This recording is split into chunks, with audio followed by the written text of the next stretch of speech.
আল্লাহর খুব ইবাদত বন্দিগি করে, মৃত্যুর সময় আল্লাহকে ডাক দেয়া বলে, প্রভু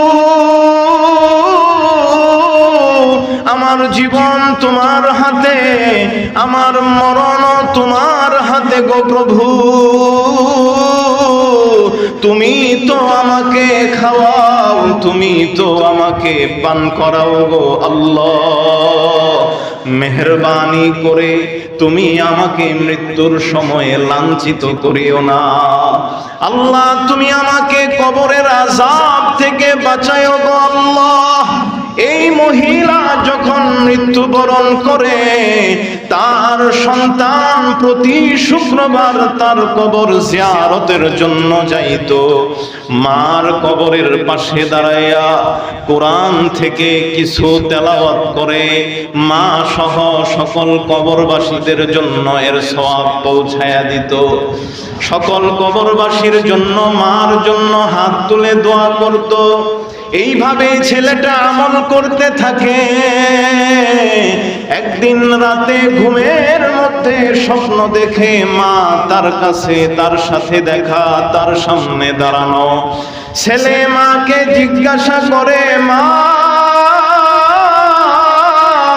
কবরে তুমি কেমন আছো গো মা? মা ডাক দিয়া বলে, সন্তান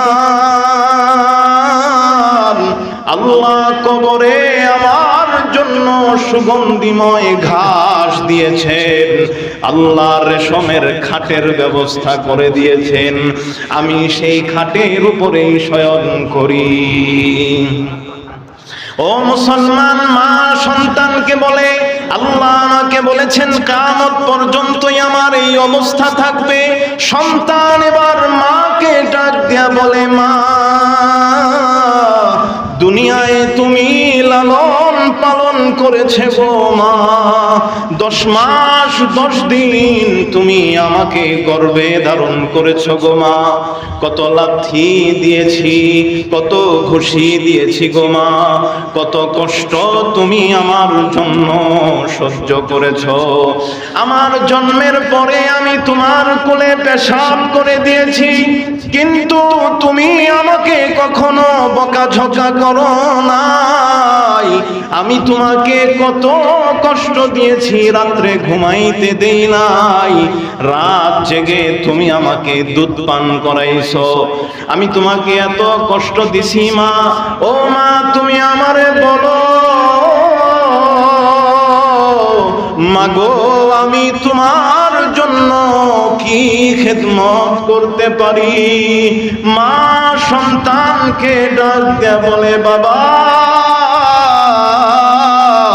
প্রতি শুক্রবার যে তুমি আমার কবর জিয়ারতের জন্য যাও, প্রতি শুক্রবার আমার কবরের পাশে তুমি দাঁড়ায়া আমার জন্য কোরআন তেলাওয়াত করো, প্রতি শুক্রবার তুমি আমার কবরের পাশে দাঁড়ায়া আমার জন্য কবরবাসীদের জন্য দোয়া করো। তুমি যখন আমার কাছে আসো,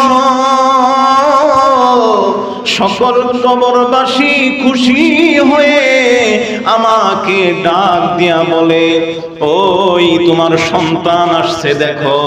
আমারও বড্ড খুশি লাগে তোমার কথা, তারা বলে তুমি আমার কাছে আসো। ছেলে আমার শুক্রবারের এই জিয়ারত তুমি ছেড়ো না। সন্তান আরো গুরুত্বের সাথে শুক্রবার মার কবর জিয়ারত করতে থাকে। এভাবেই চলতে থাকে। এক সময় সন্তান ঘুমের ঘরে আবার একদিন স্বপ্ন দেখে, এক কবরের অধিবাসী পুরুষ আর নারীরা সকলেই ওই ছেলেটির কাছে এসে ভিড় করে। ওই ছেলেটিকে বলে, তুমি সুসংবাদ গ্রহণ করো, তোমার কি অবস্থা? ছেলেটিকে বলে, তুমি যে আমাদের জন্য শুক্রবার আমাদের কবরস্থানে এসে দোয়া করো, এটা আমাদের কাছে পৌঁছায়, এর জন্য আমরা খুব আনন্দিত হই। তুমি কখনো এই আমলটাকে ছেড়ে দিও না। ওই সন্তান ঘুম থেকে জাগ্রত হবার পর মৃত্যু পর্যন্ত যতদিন এই সন্তান বেঁচে ছিল, আরো গুরুত্বের সাথে ওই কবরবাসীদের কবর জিয়ারত করার জন্য সে যাইতেন। তাহলে এইরকম নেক সন্তান হইলে সেই সন্তান আপনার কথা মনে করবে, আপনার জন্য দোয়া করবে।